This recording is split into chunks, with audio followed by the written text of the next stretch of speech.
안녕하세요. 3월 27일 책으로의 토요 아침 독서 모임 처음 읽는 술의 세계사 리뷰를 시작하겠습니다. 여러분들은 술을 좋아하시나요? 우리는 언제부터 술을 마셨을까요? 이 책은 단골바 바텐더가 그리스의 술 우조를 설명한 후 술로 세계사를 이야기할 수 있을까요? 라는 질문에서 저자가 술에도 생생한 세계의 역사가 있겠다는 생각을 하면서 술을 주인공 삼아 인류 역사를 되짚어보고 싶다는 욕구로 책을 집필하였습니다.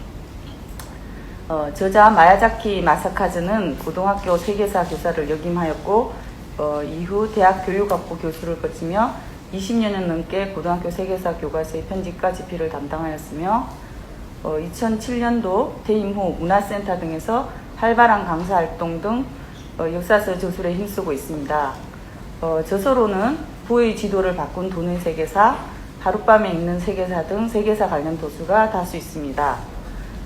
본문에 들어가기 앞서 서문에서는 인류가 술의 존재를 알게 된 계기는 생활 속에서 발효라는 신비로운 현상을 깨닫게 되면서부터며 전 세계의 무수히 많은 술의 종류를 정리하면 첫째, 효모가 당분을 알코올 발효시킨 양조주, 둘째, 양조주를 정류시킨 알코올 순도를 높인 정류주, 셋째, 정류주 등의 허브, 향신료 등을 섞은 리큐어, 즉 혼성주 등 세 가지로 구분하고 또한 정류기 사용 여부에 따라 사용하지 않는 술은 양조주, 사용하는 술은 정류주 리큐어라는 술의 기본을 이야기해주고 있습니다.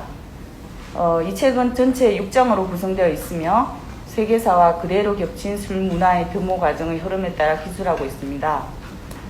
1장은 간단히 살펴보면 1장은 수렵과 채집 시기로 포도, 야자, 꿀 등 자연계에 존재하는 당분이 많은 소재를 발효시킨 양조주 시작 이야기고 2장은 농경의 시작과 도시 출현 시기로 곡물을 당화한 후 발효시킨 대량의 양조주를 만드는 기술 개발로 술을 대중화 이야기이며 3장은 7에서 14세기 유라시아 여러 문화간 교류 시기로 이슬람 세계에서 정류기 제조 기술이 개발되어 위스키, 브랜드 등 여러 종류의 정류주 탄생 이야기이고 4장은 15, 16세기 대항해 시대 즉 신구, 양 대륙의 교류 시기로 신대륙과 구대륙 간의 술 문화 교류가 활발해져 바다 세계가 선사한 향신료, 가을 등 술 문화와 얽혀 다양한 혼성주 등장 이야기며 5, 6장은 산업혁명 이후의 시기로 연속 정류기가 출현하여 술의 대량 생산이 시작되고 상품으로서 대규모 생산이 가능해졌고 20세기 이후에는 여러 종류의 술과 주스, 과일 등을 조합한 칵테일 시장이 성장하면서 종류가 다양해졌으며 이른바 술 문화의 세계화 이야기를 다루고 있습니다. 책의 뒷표지에 5가지 질문이 나와 있는데요. 인류 역사상 가장 오래된 술은 소주가 연금술과 관련이 있다고? 처음부터 귀족술인 샴페인의 탄생 비밀은 라거 맥주와 예일 맥주의 차이점은 칵테일이 미국에서 발전한 이유는에 대해 리뷰를 들으면서 답을 생각해 보시기 바랍니다. 자, 그럼 본문에 들어가겠습니다. 제1장 술과의 행복한 만남 편에서는 온대의 평야, 산림지대, 대초원 등에서 쉽게 알코올 발효가 되는 고도 야자, 꿀, 말젓을 이용하여 발효시킨 양조주인 미드, 와인, 마유주, 야자주에 대해 소개하고 있습니다. 인류는 자연계의 발효 현상에 익숙해지고 난 뒤 인공적으로 발효에 성공하여 원하는 품질의 술을 만들 수 있게 되었습니다. 온대를 대표하는 술인 미드는 물에 녹인 꿀을 발효시켜 만든 밀봉주로 제조법은 간단합니다. 하지만 미드의 원료인 꿀을 만드는 성충벌의 경우 보통 6주 정도밖에 살지 못하여 양적으로 충분하지 않은 게 문제였습니다. 스페인 북부의 알타미라 동굴 벽면에 꿀을 채취하는 전경이 그려져 있는 것으로 보아 15,000년 전경부터 이미 꿀을 채취하고 있었음을 알 수 있었고 신대륙에서도 멕시코, 인디오 등이 옛날부터 종교의식에 복밀주를 사용했다고 하며 복밀주야말로 인류가 마신 가장 오래된 술이라고 이야기하고 있습니다. 꿀에서 연상되는 말 중 신혼을 뜻하는 허니문이 복밀주에서 온 말로 결혼한 후 1개월 동안 외부 출입을 금하고 신부가 신랑에게 꿀을 마시게 하여 아이를 갖는 풍습에서 생겨났다는 허니문의 유래는 참 흥미로웠습니다. 가시를 원료로 하는 술의 대표 와인은 서아시아에서 유럽에 이르기까지 널리 보급되었습니다. 과거 와인의 원료인 포도는 부패가 빠르기 때문에 산지가 한정되어 지역적인 술이었습니다. 와인 양조법은 흑해와 카스피해 사이에 코카서스 지방에서 시작돼서 주변 지역으로 전파되었고, 와인 제조 기술은 이집트를 거쳐 크레타성과 페니키아, 비블로스 등을 경유하여 지중해 주변 지역으로 전파되었습니다. 그리스에서는 송진을 바른 큰 나무통에 포도를 발효시키고 허버, 향신료, 진한 바닷물을 넣어 와인을 만든 뒤 동물 가죽이나 암포라라는 저장용 항아리에 넣어 판매했다고 합니다. 28쪽을 보면 그리스 철학자 플라톤 이야기가 나오는데요. 그 플라톤은 18세기 이전에는 절대 와인을 마셔서는 안 되며 40살이 넘으면 마시라고 들뜬 기분으로 소란을 피워도 좋다고 하였는데, 이는 그들이 짊어지고 있는 무거운 짐을 가볍게 하고 절망적인 생각을 잊어버리게 해주기 때문이라고 하였는데, 깊이 공감 가는 부분이었습니다. 로마는 동방으로부터 와인이 늦게 전해졌고, 로마에는 와인을 외부 세계의 이국적인 음료로 인식하여 초기 로마에서는 와인이 기중품이었습니다. 이후 로마 제국이 지중해 세계를 제패하자 향락에 빠진 로마에는 와인을 연회 속에서는 안 될 음료로 여겼으며, 가이사르가 프랑스 원정을 마치고 켈트인이 사용하는 맥주 제조용 나무 술통을 들고 돌아온 이후 와인의 풍미가 훨씬 좋아졌습니다. 식도록가인 로마인에게 있어 와인은 식사의 일부였고, 지금도 이탈리아인은 식사에서 분리된 음주는 나쁜 버릇으로 여기며 술에 취하는 모습을 좋게 보지 않았습니다. 유라시아 대초원의 유목민들은 가실이 부족한 초원에서 말젓을 발효시켜 알코올 농도가 낮은 마유주를 만들었습니다. 말은 초원 생활에서는 없어서 안 될 필수품이었습니다. 유목민이 말젓을 발효시켜 마신 이유는 말젓을 생으로 마시면 설사가 일으키기 쉽기 때문이라고 하며, 가축에서 식재료를 조금도 낭비하고 싶지 않다는 유목민의 생활 속 지혜가 마요주를 탄생시켰다고 할 수 있습니다. 하지만 이제 마요주의 경우도 어디까지나 가정용 술이며 영양 보급원이었기 때문에 상품화되는 일은 없었습니다. 아열대와 열대기후에 분포하는 야자는 아시아의 약 1400종으로 야자의 수액은 쉽게 발효되어 술의 소재로 쓰인 지 5000여 년이나 된 긴 역사를 자랑합니다. 17년 동안 원나라 쿠빌라이 칸에서 벼슬을 받고 봉직한 마르코폴로는 고향 베네치아로 돌아갈 때 긴 바다 여행에서 할 동안 이안을 받았던 것은 기안한 한 구에서 마셨던 풋내가 나지만 신맛이 나는 야자수 토디였다고 말하고 있습니다. 토디는 하루에서 이틀 정도 방치만 하면 자연 발효되고 간단하고 단시간에 제조할 수 있지만 쉽게 쉬어버리기 때문에 보존과 원거리 수송은 어려워 지역적인 술에 머물러 있습니다. 이제 2장입니다. 2장 열심히 술을 빚은 문명편에서는 문명은 보리, 쌀, 조, 기장, 옥수수 등 곡물 재배를 전제로 성립했으며, 작은 거인이라고 할 수 있는 곡물은 인류의 연인이며, 술이 곡물을 원료로 양조주가 양산되면서 비로소 대량 생산이 가능해졌고 대중화 길을 걷게 됨으로써 술의 역사의 제2막을 열게 되었으며, 4대 문명을 대표하는 맥주, 황주, 청주, 치차 등을 소개하고 있습니다. 맥주는 세계에서 가장 많이 소비되는 양주로서 지금까지도 여러분들도 맥주를 대부분이 많이 마시고 있으리라 생각이 되는데요. 손쉽게 구할 수 있는 보리가 원료로서 문명이 탄생한 5000년 전에 이미 메소포타미아와 이집트에서 대중화되어 소비되고 있었습니다. 당시 맥주는 걸쭉해서 마시는 빵, 액체빵으로 불렸고, 특유한 쓴맛이 나지 않고 알코올 농도가 낮았기 때문에 술이라고 부르기에는 싱거운 음료였습니다. 초기의 맥주는 빵을 사람이 직접 입으로 씹어서 인간의 타액이 발효를 촉진시켜 만들었습니다. 메소포타미아의 수메르 사회에서는 여성이 양주를 담당하였는데, 보리와 밀을 혼합한 곡물로서 세 종류의 맥주를 만들었으며 맥주로 보수를 지급하였다고 합니다. 고대 이집트에서도 5000년 전부터 헥도라는 맥주를 만들었고, 화폐가 보급되지 않는 현물 경제가 지배적인 사회로 신간이나 간사의 봉급 중 일부를 맥주로 지급하였는데, 이런 간섭 때문에 음주 습관이 지배층 사이에 퍼져 분기문란도 만연했다고 합니다. 기원전 17세기에 번성했던 고대 바빌로나 왕국 시대에는 맥주 양조는 오로지 여성이 담당했던 임무였습니다. 함부라비 법전에는 술집에 관한 규정이 많이 포함되어 있었는데요. 53쪽을 보면 그 조항입니다. 108조 만일 맥주집 여주인이 맥주 대금을 공물로 받지 않으면 언어로 받거나 또는 곡물 분량에 비해 맥주의 양이 부족하게 판매할 경우 여주인에게 벌을 주고 물속에 넣는다. 109조 만약 수배 중인 범인이 맥주집에 숨어들었을 때는 이를 숨기고 당국에 고발하지 않는 경우 맥주집 여주인은 사형에 처할 수 있다. 111조 맥주집의 여주인이 60크아의 맥주를 신용으로 제공한 경우에는 수확 시에는 50크아의 곡물을 애상값으로 받아야 한다. 이것을 보아서 그 당시 술집의 모습을 상상할 수 있게 합니다.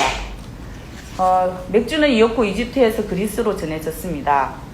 로마 제국에서는 대지의 여신 케레스를 숭배하는 제전에서 보리로 만든 게르리시아라는 맥주를 마셨다는데 사실 미식가인 로마인은 맥주보다는 식사에 어울리는 와인을 선호했습니다.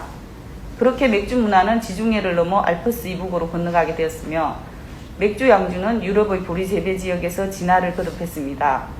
복밀주를 마셨던 게르마닌하고 겔트인은 대량으로 양조할 수 있는 맥주의 존재를 알게 되자 즉시 매료되었습니다.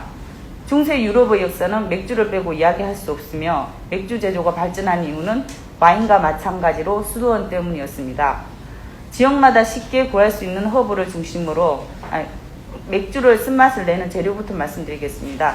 맥주의 쓴맛을 내는 재료로 처음에는 부르나무 잎이었고 이후 맥주의 향을 더하기 위해 지역마다 쉽게 구할 수 있는 허브를 중심으로 정향나무나 육개 등의 향로와 약초를 혼합한 그루트를 사용하였습니다. 7, 8세기 독일에서는 그루트 대신 홉을 사용하였는데 맥주에 독특한 향미를 더하고 거품을 잘 일어나게 하여 맥주의 영혼, 녹색의 황금이라고 일컬어지고 있습니다.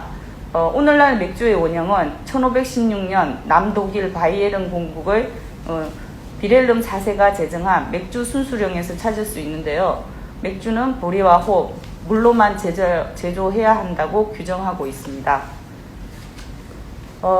고대 중국의 술은 작곡인 피를 원료로 하였습니다. 원나라의 술은 종교와 깊은 관련이 있으며 이후 언을 무너뜨린 주나라는 봉건제를 실시하였는데 지방간이 임지에 부임할 때 지배의 상징으로 왕이 하사하신 것은 작이라는 술그릇이었습니다. 귀족을 뜻하는 후작이니 백작이니 하는 칭호는 신분을 나타내는 술그릇에 근거합니다.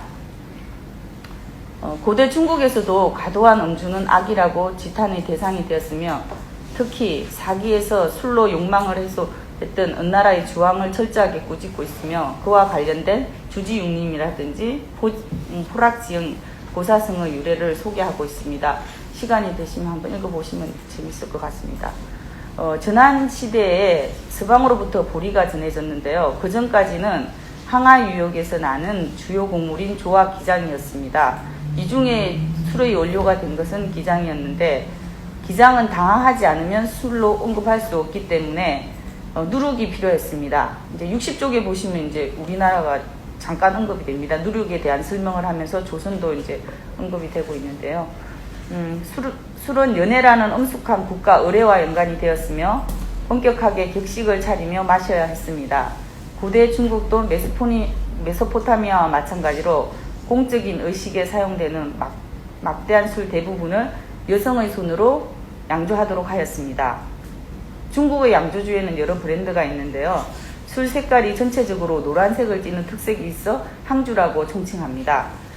여러 항주 중에는 손꼽히는 명주로 저장성 항저우 동남쪽에 위치한 사오싱에서 양조된 술인 2000여 년의 역사를 지닌 사오싱주를 들 수 있습니다. 또 일본주에 대해서는 특별한 특징이 없어서 넘어가겠습니다. 잉카 제국의 옥수수술 치차는 신대륙의 주요 곡물인 옥수수를 원료로 하여 만든 술입니다. 태양신인 잉카를 모시기 위해 전국에서 엄선되어 코스코에 모인 젊은 여성들은 아크라, 그러니까 태양신에게 봉사하는 처녀를 아크라라고 합니다. 라고 불렀으며 치차는 그녀들이 옥수수를 씹어서 뱉은 타액으로 발효시킨 술입니다. 1532년 잉카 제국이 스페인인 피사로에게 멸망당한 후에도 사람들은 치차를 마셨고 축제에서는 여전히 중요한 역할을 담당하고 있습니다. 이제 3장으로 가겠습니다. 3장 이슬람 세계에서 동서로 전해진 정유편에서는 9세기에 이슬람 세계에서 정유기 제주 기술 개발은 술의 세계를 단숨에 확대시킨 위대한 혁명이었다고 말하고 있습니다. 정유를 전제로 한 새로운 술인 종류는 정유주와 혼성주가 출현하였고 보드카, 위스키, 브랜디, 아락, 소주 등을 소개하고 있습니다. 3장에서 제일 중요한 것은 이제 정유기가 개발되었다는 건데요. 거기 포커스를 맞춰서 들어주시면 될 것 같습니다. 78쪽에 보시면 정유주에는 보도로 만든 브랜디, 사과로 만든 칼바도스, 버지로 만든 기르슈바스, 곡물로 만드는 위스키, 진, 보드카, 고구마류로 만든 아쿠아비트, 소주와 사탕수수로 만드는 럼, 용술란으로 만든 데킬라 등을 이제 설명해주고 있는데요. 사실 저도 맨날 술에 대해서 이렇게 만드는 원료는 처음 이 책을 통해서 알게 되었습니다. 정유주에 허브, 향신료, 가실, 사탕수수, 착색료 등을 첨가하면 혼성주가 됩니다. 혼성주는 중세 유럽의 연금술사가 불로장생의 술을 만들려고 했던 데서 유래하였고 수도원 약용주로 활발하게 만들었으나 18세기 이후 설탕이 보급되면서 현재와 같이 다종다양하게 만들어지고 있습니다. 정유란 알코올 성분을 함유한 액체를 가열하여 알코올 등의 휘발성 성분을 증발, 기화시킨 후 이것을 냉각기로 식혀 액체로 바꿔 해수하는 과정입니다. 정유기는 원래 술을 얻기 위해 고안한 것은 아니고 금속을 변질시켜 기금속을 얻기 위한 도구로 연구한 것인데요. 이슬람 제국이 정유기 개발과 개량에 힘을 쏟았는데 그 배경에는 이슬람 상권 내에 대규모로 이루어진 동서 문화 간 교류가 있었기 때문입니다. 중국에서 불로장생의 약을 만들기 위해 시도한 신성술의 모습을 바꾸어 인위적으로 기금속을 만들고자 한 연금술이 되었고 이 과정에서 알렘빅이라는 정유기가 탄생하였습니다. 80쪽에 보면 그림이 알렘빅에 대한 그림이 나와 있습니다. 한번 참고해 주시기 바랍니다. 이슬람 세계에서는 알람빅을 술 제조가 아니라 주로 향수를 정제하는 데 이용하였습니다. 그러나 유라시아의 동가서 아메리카 대륙으로 전해진 알렘빅은 각지의 양조주에서 다양한 종류의 정유주를 탄생하였습니다. 전 세계 인구의 5분의 1을 차지하는 약 13억 명의 이슬람 교도는 코란의 명을 따라 음주를 금하고 있는데 이는 창시자 무함마드가 친구 결혼식 다음 날 술 때문에 일어난 난장판을 봤기 때문이라고 합니다. 코란은 천국에 가면 술을 마실 수 있다고 약속하지만 지금 마시고 싶은 거는 지금이기 때문에 지금도 이슬람 제국의 신장부 이라크에서는 대추야자 열매를 원료로 알렘빅으로 저적한 아락을 마시고 있습니다.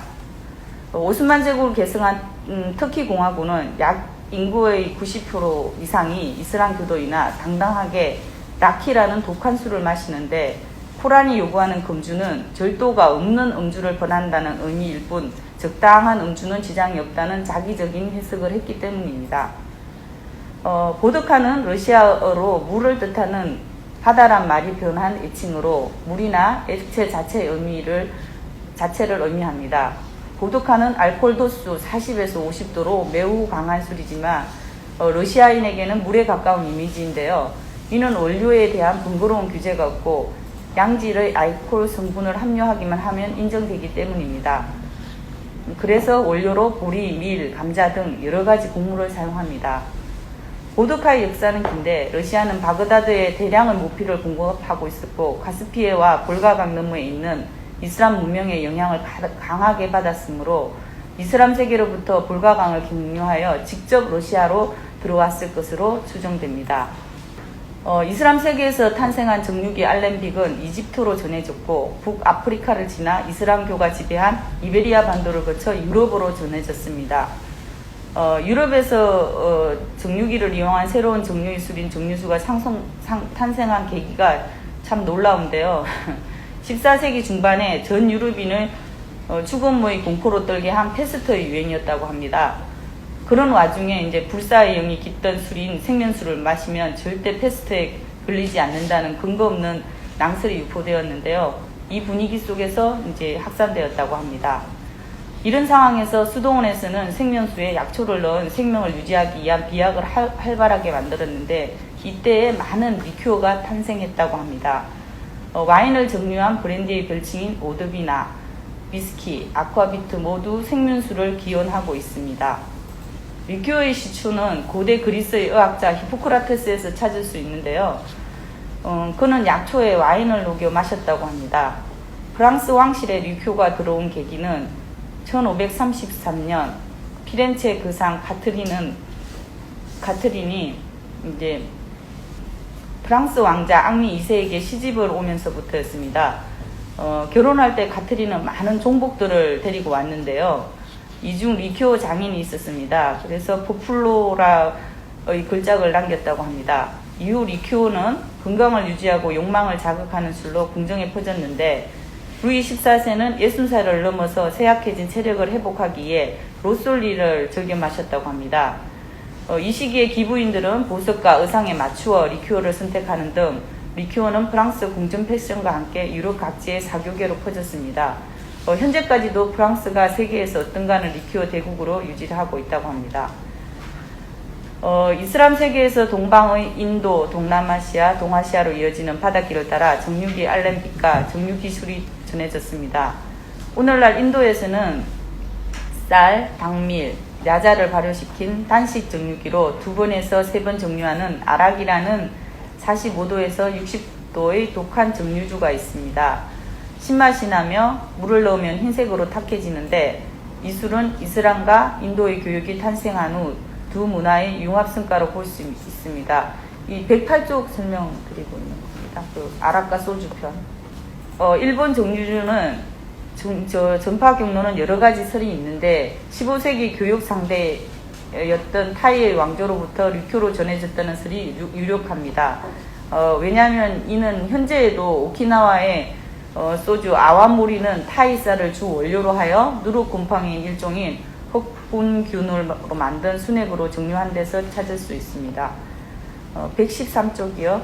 중국 술은 고량 등을 발효시킨 항주와 이를 정류시킨 백주로 나누는데 정류주인 백주가 만들어지게 된 때는 몽골이 지배했던 원제국 시대라는 것이 유력합니다. 뛰어난 기마 군단으로 중국을 지배한 원제국은 제국의 경제와 외교를 이슬람 상인 같은 생목인에게 맡겼습니다. 약 90년이라는 짧은 시간 만에 몽골의 중국 지배는 끝이 났고 뒤어 명이 중화세계를 재건하였는데 몽골인은 몽골 공원으로 돌아갔습니다. 이때 정류주인 아라기를 개성한 아일락을 지금도 마시고 있습니다. 몽골인이 말젓을 가죽부대에 넣어 만든 마요주는 터키어로 쿠미스라고 부르는데 몽골어로는 아일락이라고 합니다. 이제 4장 가겠습니다. 4장 바다와 항해가 넓힌 엄주편에서는 대항해 시대의 신대륙과 구대륙, 유럽과 아시아 전 세계적인 규모의 문명 교류가 이루어지고 각국의 경제는 바다를 하나로 연결하는 바다의 시대를 개막하였으며 이 바다의 세계가 생산한 향신료, 과일 등 술문화와 얽혀 다양한 혼성주가 등장하였으며 마데이라 와인, 셰리주, 데킬라, 아쿠아비트, 럼주 등을 소개하고 있습니다. 대항해 시대의 범선 안에서의 생활은 처참할 정도로 열악하였으며 먹거리를 보충하기 위해 대량으로 와인을 실었습니다. 와인은 대항해 시대의 바다를 항해하는 선원들의 에너지원이었습니다. 나중에는 긴 항해 동안 부패하는 것을 방지하기 위해 브랜디를 첨가한 주정이 이제 알코올 성분을 말합니다. 주정 강화 와인을 싣게 되었습니다. 3대 주정 와인으로는 포르투갈을 마데이라 와인, 포트 와인, 스페인의 세리주를 들 수 있습니다. 대항해 시대를 이끈 포르투갈과 스페인 함선에서는 와인이 매우 중요한 역할을 담당했고 뒤이어 네덜란드와 영국 함선에서는 맥주가 큰 역할을 담당했습니다. 이 시대에 포르투갈에서는 조직적으로 아프리카 연안 탐험을 하였는데요. 거점이 된 곳이 모로코 근해의 마데이라 섬이었습니다. 이 섬은 원래는 목재 공급지로 중요한 역할을 담당하였는데요. 그 숲 전체가 다 타락버린 이후에 사탕수수밭과 포도밭을 만들어 설탕과 와인을 생산하기 시작하였습니다. 대서양에 떠있는 마데이라 섬은 아시아와 아메리카 대륙, 유럽을 연결하는 교역의 중개 거점이었습니다. 마데이라 와인은 백포도주에 브랜디를 넣어 주정 강한 단맛이 강한 와인으로 호박색 또는 젓갈색을 띠며 색이 100년이 지나도 변하지 않는다고 합니다. 이후 배에 실어 놓았던 마데이라 와인이 습하고 더운 선창 안에서 파도에 흔들리며 풍미와 깊은 맛이 더해져 좋은 향이 나는 술로 바뀌었는데 이것 때문에 항해주라고 불리면서 높은 명성을 얻었다고 합니다. 1700년경에 영국 동인도 회사는 런던에서 마데이라 섬을 경유하여 인도의 훔바이에 왕복하는 범선에 마데이라 와인을 대량으로 실어 항해 후에 숙성된 와인을 비싼 값에 팔 수 있었다고 합니다. 지금은 대량 생산을 위해 열대의 더운 열기와 똑같은 고온을 저장고를 만들어 와인을 숙성시키고 있어 바다를 항해한 와인을 마신다는 로망은 없어졌습니다. 세리주는 스페인 남부 안달루시아 지방에서 탄생한 바다의 술입니다. 마젤란이 세계 일주를 나섰을 때 제노바의 상인들이 대량의 헤레스 와인을 구입하여 마젤란 함대에 납입하였는데 그 결과 헤레스 와인은 세계를 일주한 와인이라는 영예를 얻게 되었습니다. 카디스 안쪽에 위치한 헤레스 데라프로테라 지방은 예로부터 와인의 생산지였는데요. 이곳 와인에 증류한 브랜디를 첨가하여 알코올 도수를 15도에서 25도로 올려 부패를 막고 공기와 접촉된 상태로 숙성시키는 독특한 방식의 와인이 세리주입니다. 세리라는 이름은 헤레스의 예인 명칭인 세레스에서 왔는데 영국식으로 시리에스라고 부르다가 어미 변화가 생겨서 세리가 되었다고 합니다. 1578년 4월 영국 함대가 카디스를 습격하고 3,000통의 세리주를 약탈하여 런던에 가지고 가 엘자베스 1세 궁중에서 크게 유행하게 되었고 17세기 중반경에는 명주로 자리매김을 하였습니다. 영국은 와인이 생산되지 않아 해외에 의존할 수밖에 없었고 매일이 나는 맥주가 있긴 하나 쉽게 부패하여 배에 선적할 수가 없어서 항해를 났을 때마다 여러 지역의 와인을 꾸준히 마셨는데 이로 인해 미묘한 혀와 코의 감각을 얻어 술맛을 감별하는 특별한 재능이 생긴 것 같습니다.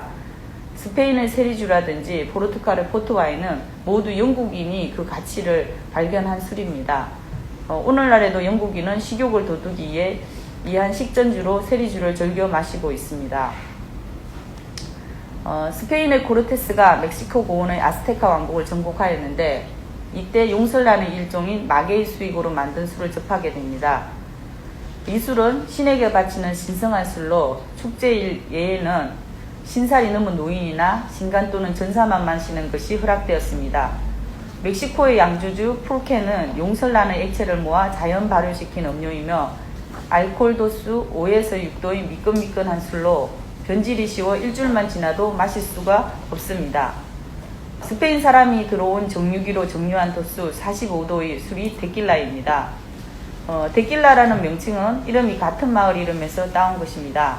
데킬라는 마시는 방법이 독특한데요. 레몬 또는 라임을 동그랗게 썰어 검지와 검지로 찍고 두 손가락 사이에 밑동 부분에 소금을 올립니다. 먼저 라임을 입에 넣어 라임이 내는 신맛을 입안에 머금고 소금을 핫은 후 원샷으로 데킬라를 마십니다. 제가 2017년도에 멕시코 여행에서 처음 데킬라를 접하게 됐는데요. 뭐라고 해야 되나 정말 목젖을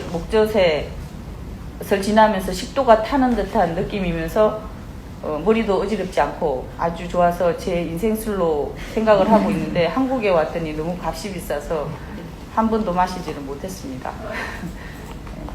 데킬라가 처음 세상에 알려지게 된 계기는 데킬라라는 베이스로 라임 가죽과 쿠잉트르를 섞어 얼음과 함께 한 마르가리타라는 칵테일의 유행 때문이었습니다.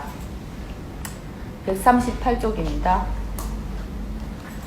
신대륙의 옥수수와 감자, 고구마, 토마토 등은 구대륙 각지에서 식탁혁명을 일으켰는데 북유럽에서도 심각한 기간에 시달리는 일상을 감자가 구제하였으며 감자를 원료로 만든 정류주가 아쿠아비트입니다.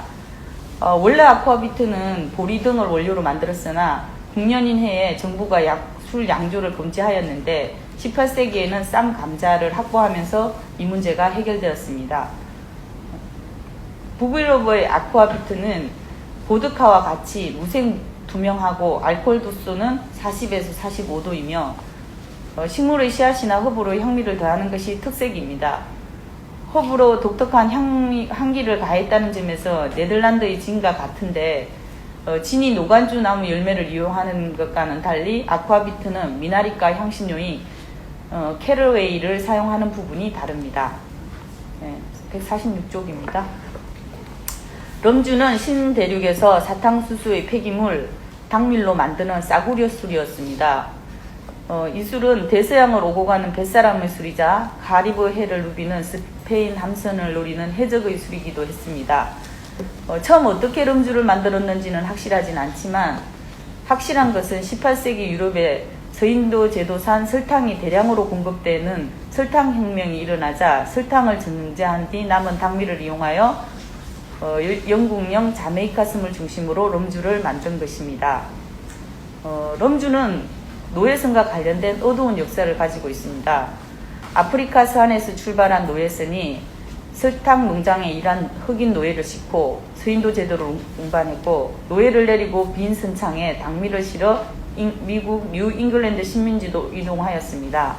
당밀을 내린 뒤 다시 럼주를 싣고 아프리카로 돌아와 흑인 노예에 대한 값을 치렀는데 이른바 삼각무역이었습니다.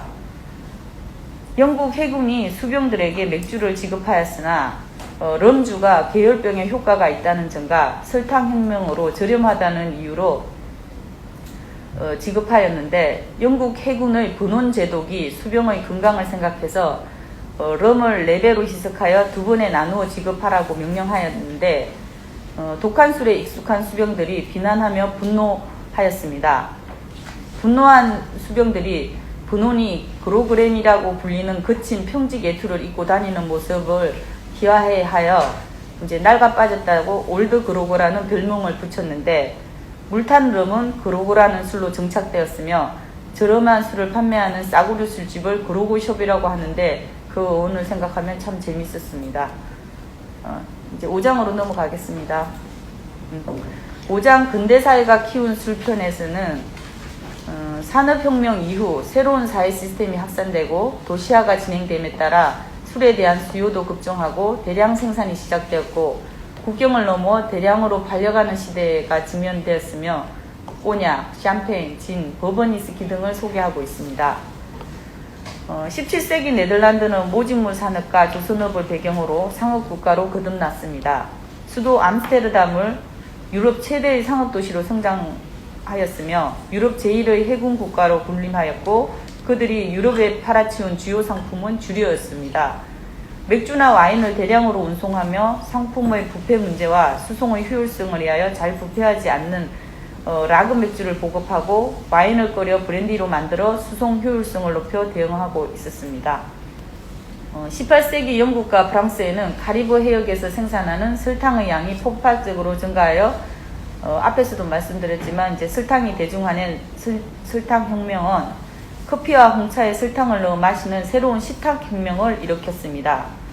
또한 사탕수수에서 설탕을 정제하는 과정에서 많은 노동력과 공업시설이 필요했으며 18세기 후반에는 영국 동인도 회사가 주도한 노류혁명으로 면포에 대한 수요가 폭발적으로 늘어난 덕분에 각종 기계와 전기기관이 발명되어 산업혁명을 촉발하였으며 이후 도시는 생산의 거점이 되어 폭발적으로 규모가 확대되고 철도가 광활한 지역으로 고속으로 연결되면서 국경을 넘어 술을 대량으로 파는 시대가 왔습니다. 술을 부패 없이 장거리 수송을 해결하던 네덜란드 상인은 열을 가해 와인 속 세균을 죽이면서 탄생한 것이 오늘날의 브랜디입니다. 최초의 브랜디는 동양의 소주와 비슷한 이치였다고 합니다. 지기를 말하는 거죠. 브랜디의 어원은 불태운 와인이라는 의미인데 정류할 때 불을 가하던 것에서 유래했을 것입니다. 꼬냑은 샴페인처럼 생산지의 이름이 그대로 보통명사가 된 술이며 프랑스 남수부 샤르탕 지역의 작은 도시 꼬냑의 와인이며 양질의 보르도 와인이 밀려 인기가 없자 정류를 하여 당분이 적고 신맛이 강한 포도가 좋은 향과 고유의 색채로 오히려 더 유명해졌습니다. 보르도에서 남서쪽에 위치한 아르마냥 지역에서도 보르도 와인 업자들의 횡포에 맞서 와인을 브랜디로 만들어 판매하기 시작하면서 아르마냥 와인이 탄생하였습니다. 꼬냑과 아르마냥의 차이점은 증류 횟수와 알코올 농도인데 둘 다 판매 시에서 알코올 도수를 40에서 43도로 조정합니다. 브랜디가 지닌 사구리에서 고급 술의 이미지는 프랑스가 아닌 네덜란드인이 영국에서 만든 것이라고 여겨지며 18세기 들어서자 프랑스산 브랜디는 영국 부르주아지들에게 큰 사랑을 받았습니다. 170쪽입니다. 샴페인은 처음부터 귀족의 술로 등장했습니다. 태양왕 루이 14세의 절대 왕정의 전성기에 1860년경 오블리에 수도사 피에르 페리뇽이 발명한 발포 와인입니다. 페리뇽이 술창고에서 깨진 와인 한 병에서 거품과 함께 흘러나온 술의 맛을 보고 마치 하늘의 별을 보는 것 같다고 엎드렸다고 합니다. 샴페인은 1차 발효를 끝낸 와인에 당분과 효모를 첨가하여 병에 포장하고 다시 알코올 발효시켜 탄산가스를 병 안에 머금은 상태로 숙성시킵니다. 샴페인은 프랑스 혁명 전야에서 빈 회의로 이어지는 동란의 시대에 궁정 내부에서부터 고가의 와인이라는 평가를 확립했으며 프랑스를 위기에서 구했다는 말이 해자될 정도로 프랑스의 국익에도 도움이 되었다고 합니다. 루이 16세의 왕비 마리 앙뚜아네트와 hollywood 스타 마릴린 먼로가 즐겨 마신 술로도 유명합니다. 175쪽입니다. 진은 산업혁명 시대 영국에서 크게 유행한 대중적인 술이며 원래 네덜란드인이 해외 판매를 위해 고안한 술이었습니다. 보리와 호밀 등으로 혼합한 것에 메가를 추가하여 발효시키고 노간주 나무의 다양한 허브를 중화한 후 정류하여 만듭니다. 진이라는 이름은 주니에브르라는 스위스의 도시를 제네바로 착각한 영국인들이 철자를 줄여 영국식으로 진이라고 부른 데서 유래하였습니다. 영국은 명예혁명 후 네덜란드 출신 윌리엄 3세가 적극적인 정책에 의해 영국의 진을 정착시켰습니다. 그러나 진은 차나 우유보다도 가격이 저렴하고 손쉽게 구할 수 있어 가난한 사람들의 가음이 술 주전뱅이가 되고 술로 인한 범죄가 급증하였는데 책의 179쪽을 봐주십시오. 거기에 보면 1751년에 윌리엄 호가스가 그린 진 골목의 그림에서 술에 취한 아기를 내던지는 엄마와 술값을 구하려고 전당포에 냄비나 주전자를 저당 잡히려 가는 사람 등에서 심각성을 알 수 있습니다. 이에 진에 대한 세금을 대폭 인상하여 소규모 정류수는 도태되었습니다. 이후 1830년 진에 비트스를 넣어 마시는 새로운 방법이 고안되었고 진에 베르무트를 첨가한 마티니 같은 칵테일이 만들어지면서 싸구려 술의 이미지는 바뀌었습니다. 무색인데다가 다른 음료와 궁합이 잘 맞는 진의 특성상 미국에서 칵테일의 기본이 되어 진은 네덜란드인이 만들고 영국인이 발전시켰으며 미국인에게 영광을 돌렸다라는 말이 생겨나게 되었습니다. 미국 서부 개척에서는 없어서는 안 될 식물이 옥수수인데요. 이는 옥수수가 어떤 거친 땅에서도 뿌리를 내리는 생명력이 강한 식물이기 때문입니다. 1789년 프랑스 혁명이 발발한 해이자 미국에서는 합중국 헌법이 발효되어 조지 워싱턴이 초대 대통령으로 취임한 해이기도 합니다. 옥수수 술 법원은 이때 탄생하였습니다. 켄터키 버번 카운티에 살던 목사가 옥수수를 주 원료로 증류주를 만들면서 발견한 우연한 산물이었는데 어느 날 안쪽에 불을 거슬린 술통에 위스키를 저장하였는데 생각지도 않게 독특한 붉은색을 띠면서 불에 탄 향이 가미된 맛 좋은 위스키가 만들어진 것입니다.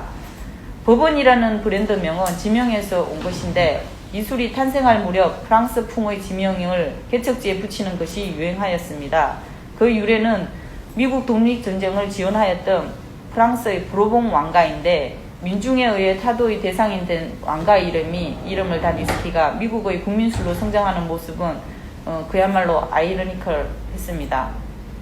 우리에게 익숙한 버번의 대표 주자는 잭 다니엘인데요. 미국에서는 테니스 위스키라고 불리며 별도의 취급을 받고 있었는데 15살의 잭 다니엘에 의해 만들어졌다고 합니다.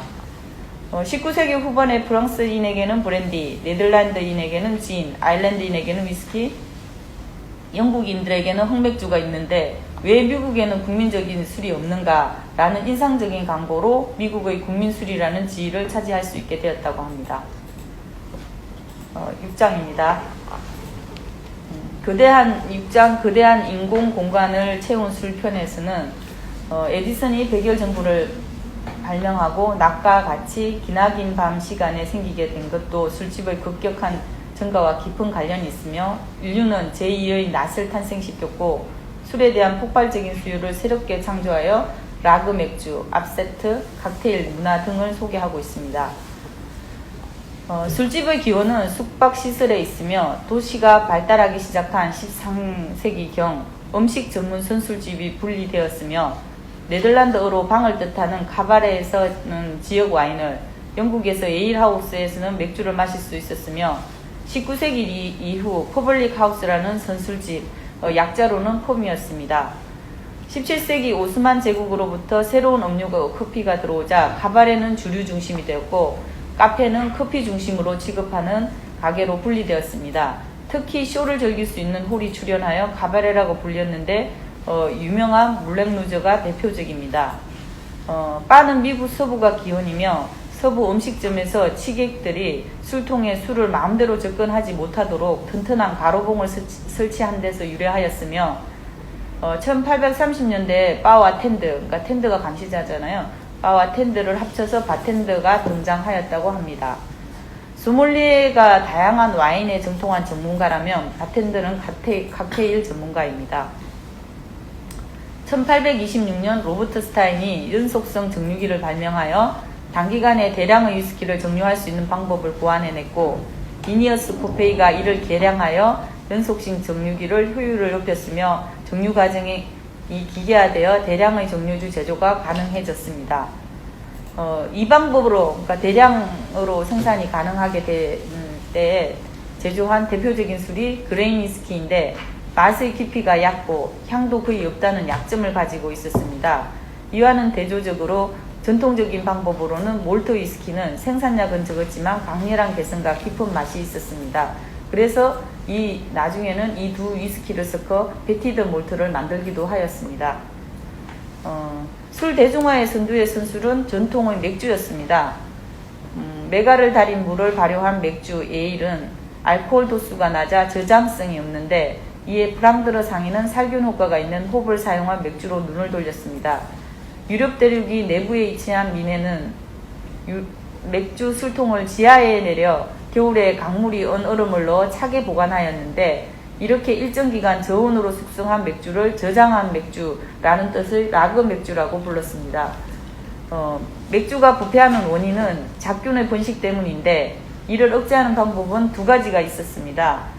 발효가 시작되는 단계에서 대량의 효모를 투입하여 잡균이 정식할 여지를 주지 않는 방법으로 스타우트 에일 맥주가 있고 잡균이 번식하지 않은 저온에서 맥주를 발효시키는 방법으로 라그 맥주가 있었습니다. 후자의 방법이 실용화되어 훨씬 용이했으며 체코 서부의 필스너 지방에서 양조한 태양과도 같은 옅은 노란색 필스너 맥주가 대표적이며 암모니아식 냉동기까지 등장하여 라그 맥주는 세계를 제패하였고 에일은 지역 맥주로 전락하였습니다. 그러나 최근 20, 30년간 대형 맥주 제조사가 만드는 균질한 맥주에 질린 사람들이 다시 에일 맥주를 찾기 시작했다고 합니다. 맥주의 대량 생산을 가능하게 한 아이디어는 또 왕관 병뚜껑이라고 하면서 소개를 하고 있는데요. 왕관 병뚜껑의 발명으로 컨베이너 작업이 가능하여졌고 맥주의 대량 생산을 가능하게 하였다고 합니다. 1863년 막대한 양의 와인이 부패하는 사건이 있었는데요. 나폴레옹 3세가 와인 산업을 안정시키려고 화학자 파스테르에게 부패 방지 연구를 의뢰하였습니다. 파스테르는 가열하여 미생물을 죽이면 저온에서 미생물의 활동을 억제할 것이라고 예측하여 연구를 계속해 55도로 온도를 설정하여 몇 분간 병 속의 와인을 가열하면 부패가 일어나지 않는다는 결론에 도달하였습니다. 이것이 바로 저온 살균 방법이며 그의 살균법이 와인이나 맥주, 우유 등의 장기 저장을 가능하게 했고 세계의 술문화 역시 크게 바꾸는 전기가 되었습니다. 프랑스 혁명 당시 와인은 운송수단이 발달하지 못해 대부분 지역 내에서 소비하던 지역주였으나 파리와 보르도를 연결하는 철도의 개통으로 보르도 와인이 유명해졌으며 파리 만국 박람회 개최를 통해 더욱 고급 와인으로서 보르도 와인의 이미지를 남겼습니다. 이제 고가 인생을 파멸로 이끈 술 압센트 설명드리겠습니다. 한때는 유럽을 풍미했던 19세기 서민의 술 압센트는 높은 알코올 도수와 환각작용 때문에 수많은 중독자를 양산했으며 1차 세계대전 때 모습을 감춘 한상의 술입니다. 근데 며칠 전에 제가 TV를 보다가 잠깐 봤는데 아직도 지금 압센트를 팔고 있기는 하더라고요. 그게 이제 이때하고 당시하고는 약간 다를 거는 같은데 제가 보다가 잠시 본 거라 계속 설명드리겠습니다. 압센트는 향수과 아니스 등 15가지 종류의 허브를 혼합하여 발효시킨 녹색의 아름다운 술이며 65도에서 79도에 이르는 매우 독한 술입니다. 1860년대 프랑스 포도밭에 빌록세라, 그러니까는 포도나무의 뿌리에 생기는 진딧물이라고 합니다. 빌록세라가 만연하여 서민에게는 와인이 그림의 떡이 되어 값싼 압센트에 물을 타서 마시는 등 서민들에게 사랑을 받게 되었습니다. 하지만 압센트 중독자가 늘자 노동의혹 감퇴, 범죄 양산 등의 사회 문제가 빈발하게 되었습니다. 그래서 이 술은 모파상이나 고갱, 모네, 드가, 피카소, 해밍웨이 등 예술가들이 주로 애용하였으며 고의 왼쪽 귀 절단이나 수차례 자살 시도도 압센트를 수시로 마셔 정신 이상을 일으켰다고 보고 있습니다. 이에 이제 정부에서 조사한 결과 압센트의 주 원료인 향수계 함유된 화학 성분이 인간의 신경에 유해한 영향을 미치고 중독 증상을 촉진한다는 결론이 내려져 1915년 음용을 금지하였습니다. 현재는 압센트의 풍미가 이어받은 술 문제가 된 향수를 빼고 아니스를 주 성분으로 한 파스티스가 제조되어 프랑스의 국민적 알코올 음료로 소비되고 있다고 합니다. 그래서 이 부분에서 조금 제가 그 부분을 잘 안 봐서 좀 궁금하긴 합니다. 아직도 이런 명칭이 압센트인지 파스티스인지 저번 주에 너무 바빠서 연구를 잘 못했습니다. 다음으로 넘어가겠습니다. 제1차 세계대전은 전장이 된 유럽을 몰락시키고 격동의 1920년대 미국은 세계 최대의 채권국이 되어 번영을 구가하게 되었습니다. 그러나 1919년에 제정된 알코올 도수 0.5% 이상의 주류의 음주를 금주하는 금주법이 시행되어 공식적으로는 미국 내에서 술이 사라진 시대이기도 합니다. 그러나 마시지 말라고 하면 반대로 더 마시고 싶어지는 인간의 본능으로 인하여 술집은 더 생기고 비밀스럽게 마시던 알코올 소비량은 오히려 증가하였습니다. 이에 마피아 보스인 알카포네는 술 밀조와 밀매, 도박과 매춘, 암흑의 지도자가 되어 엄청난 수입을 벌어들였습니다.